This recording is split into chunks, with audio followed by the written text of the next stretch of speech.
माझ्या एका कार्यकर्त्यांनी मला पर्सनली आता मंदिरात या ठिकाणी सांगितलं की आतकरगाव जिल्हा परिषद मध्ये जवळजवळ 2500च्या फरकाने नरेश पाटलांच्या सुनबाई निवडून येतील असा आत्मविश्वास मंदिरामध्ये त्या ठिकाणी माझ्या कार्यकर्त्यांनी या ठिकाणी व्यक्त केलेला आहे। एवढा आत्मविश्वास कार्यकर्त्यांना या ठिकाणी आपल्या सगळ्याच उमेदवारांना या ठिकाणी आहे।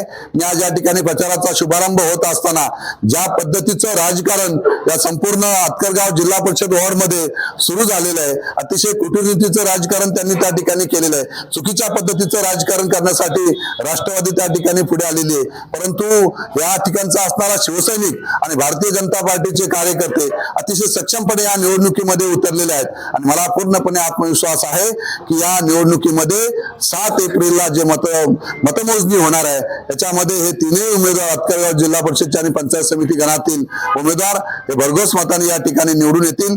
हा आत्मविश्वास आम्हाला या ठिकाणी आहे आणि आपल्या सगळ्यांचाच या ठिकाणी या माध्यमातून आतकरगाव जिल्हा परिषदेवर शिवसेनेचा भगवा या ठिकाणी फडकणार आहे।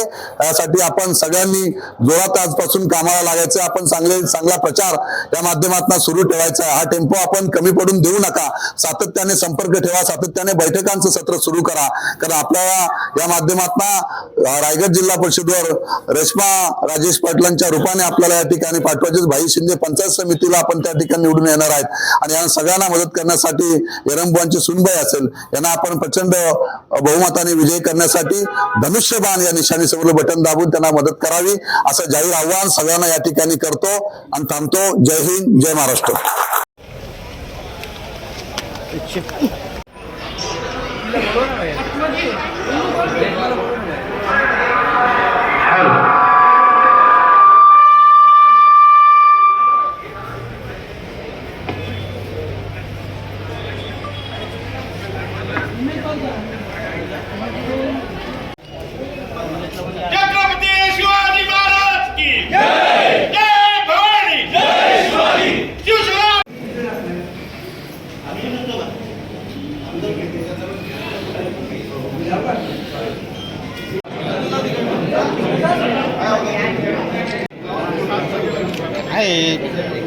मागे झालं तर वाईल्डमध्ये मिळतं।